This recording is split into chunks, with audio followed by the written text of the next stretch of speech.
Hi everybody, this is Rose of Sharon, and I'm back again with another book review.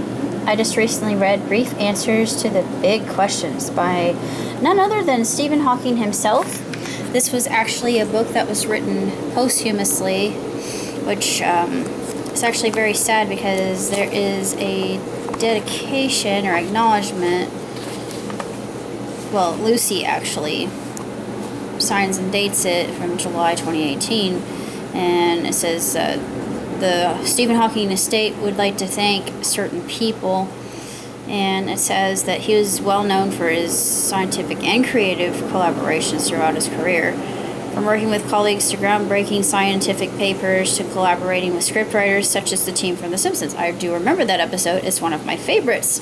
In his later years, Stephen needed the increasing levels of support from those around him, both technically and in returns of communication assistance. The estate would like to thank all those who helped Stephen to keep communicating with the world.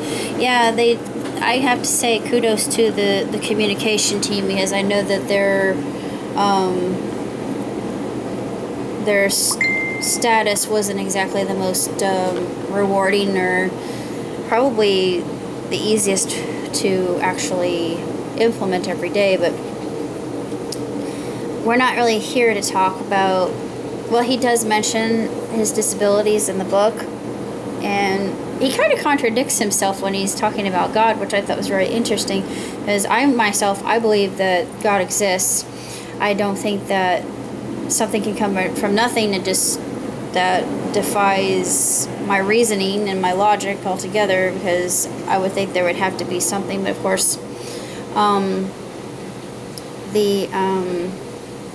the book I read, a small one that's, I can't think of the name of it, but it actually mentions that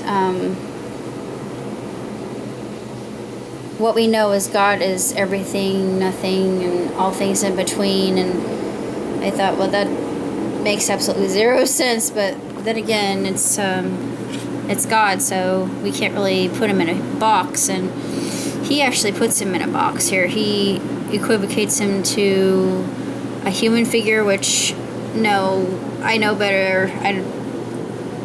Without a doubt, I know that God is something that our finite minds can't grasp, but nonetheless, I respect his opinion, even though it's very stark in comparison to what other faiths have or other religions. And he sounded like he was an atheist and slightly nihilistic, but I think he does this because he went through hell. But no, I don't hold that against him. I think that he was a brilliant man, and I still highly admire him.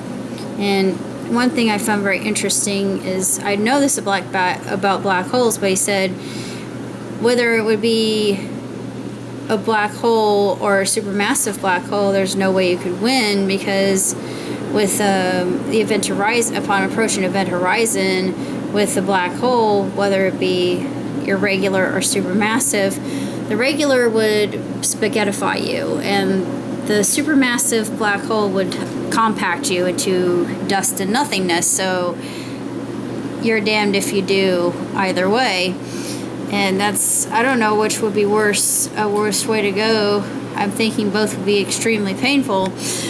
As I can imagine that in my head, I thought, let's just hope that we can encounter a wormhole, because he does speak of wormholes, and science has actually solidified the fact that wormholes exist. It's just we don't understand their mechanization, and time is a construct that we invented. So there are both schools of thought in postulating whether time itself is just a figment of our imagination, or whether it exists in, I like to say it does exist in cycles, but figuring out how to go through time in and of itself would be a real feat, and it would be defying the laws of physics as we understand them. He talks about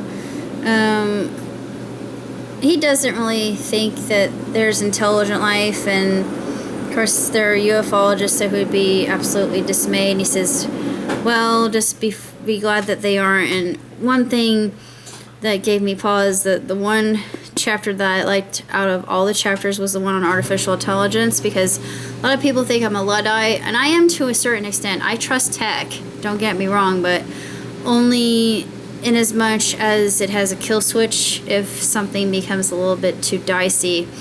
But he forewarns us, just like Asimov did, just like Huxley did, just like Philip K. Dick did. They all warned us, and I think even Stanley Kubrick did. Yeah, Kubrick definitely warned us with Howl, and yeah, it's that scene still makes me shiver to this day because it's just absolutely terrifying. But hopefully we'll never have to come to that, but fingers crossed that we never have to go down that dark alleyway of immediate defeat, because I don't think that we would have any wherewithal to defeat artificial intelligence, because they can process things 10 times faster than we can, so we would be screwed. This is a really interesting book. It's very short, it's very sweet.